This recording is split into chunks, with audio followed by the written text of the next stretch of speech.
to show you something. The other day, I was hanging out with my friends and we did this challenge and it was so funny. Take a look. Never have I ever used Roblox. Never have I ever used Netflix.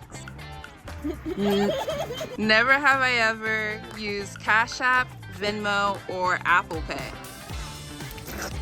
Never have I ever used DoorDash or Uber Eats.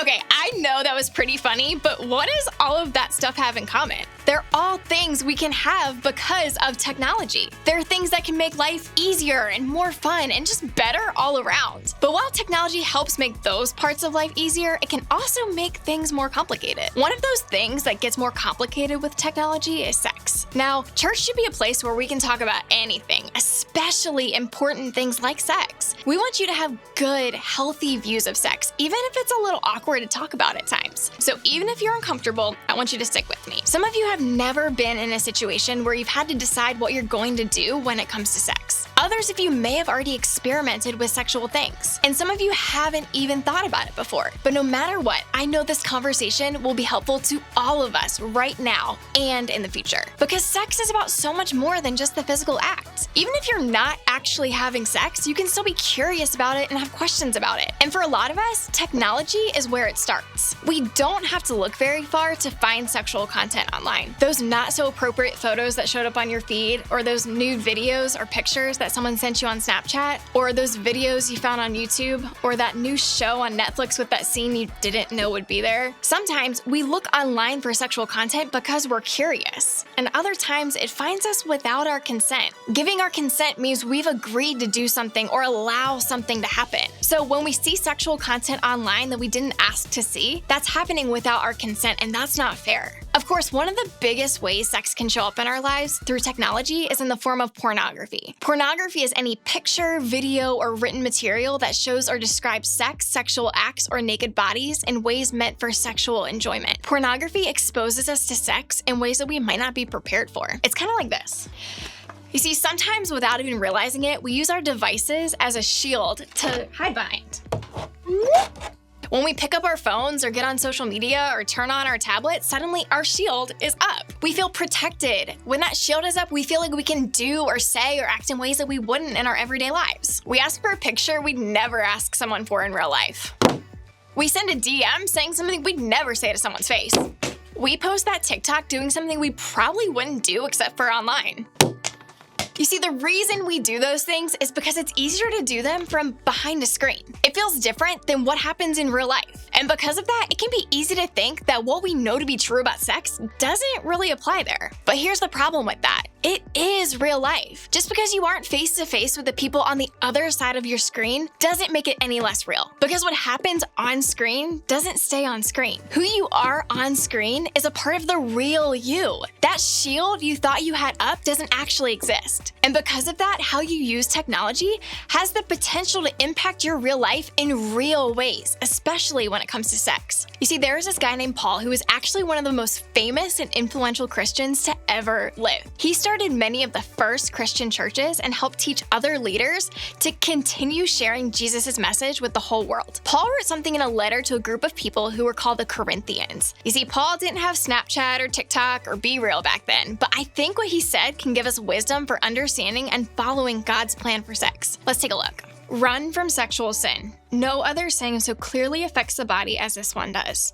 For sexual immorality is a sin against your own body. You see, Paul's words here are so important. Notice he didn't say run from sex. Instead, he said run from sexual sin. There's a big difference there. Sex itself is good because God made it good. You don't need to run from something that was created for your good. But when sex happens outside of the way it was created, which is for marriage, then it can become unhealthy pretty quickly. Because sexual sin is about so much more than sex itself. That's why I think Paul told us to run from it. He knew sex used in ways that it wasn't created for can bring a lot of hurt to others and ourselves. And yes, that includes technology. What's so dangerous about technology is that it gives us the opportunity to talk about, get noticed for, or try sexual things without actually having sex. And that can make it feel like it's not that big of a deal. But according to Paul, that's not the case. I think that's why this passage doesn't just say something like, be careful when it comes to sexual sin. No, Paul literally literally said run, because he wanted us to know that not following God's plan for sex is a big deal. And his words apply to what we do online too. In fact, I think if Paul wrote this today, he might have written something like, run from posting that sexual picture on your Snapchat story. Run from the message asking you for nude photos or videos. Run from pornographic videos you find online. In other words, I think we need to remember that technology is good and technology is powerful. For all the great ways we can use technology to connect and to learn and just make life easier, it can also have a powerful impact on our lives when it comes to sex. And that's why choosing to be wise here matters so much. You see, what we do online has the potential to affect our sexual integrity, which is when we choose to respond to the sexual desires we feel, think about, or experience in a way that honors ourselves and others and God. Sexual integrity is the goal. It's the plan that God gave us for sex. So when we treat technology like it's not included in God's plan for our lives for sex, we could end up doing something online that doesn't honor ourselves or others or God. Now, let me pause here to make something really clear. If you've received sexual photos or videos or words that you didn't want or ask for, you are not the one to blame. You aren't responsible for other people's actions and words. It's something that happened without your consent, and that makes it wrong. Being on the receiving end of those things online doesn't change the way God sees you, and it doesn't change your ability to use technology with sexual integrity. In fact, part of choosing sexual integrity for yourself is telling an adult you trust, like a group leader or a parent, when someone introduces you to sexual things online without your consent. And another part of choosing sexual integrity means choosing what we do with the things we receive without our consent. Even though we aren't responsible for that, we are responsible for what we do with that material afterwards. Talking to an adult you trust is a great place to start. We want to help you make the best choices for yourself when it comes to sex, to help you run from the things online that aren't healthy or good for you, so you can choose God's best for you in this and in all areas of your life.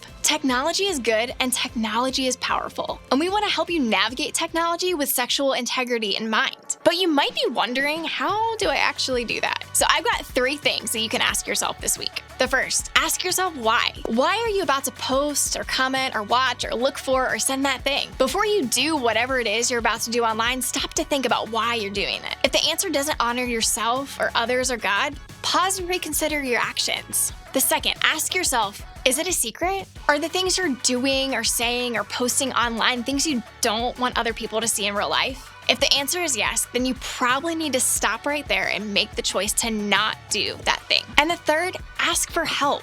If you're struggling with choosing sexual integrity online, open up to a parent, a trusted friend, or a group leader. In fact, asking for help could be the first step to help you choose sexual integrity when it comes to technology. And it is never too late to start doing that. Remember, technology is good and technology is powerful. It's something that can bring a lot of help or a lot of harm our way, depending on how we use it. And the truth is, we all need help figuring out how to use technology in a way that's healthy for us.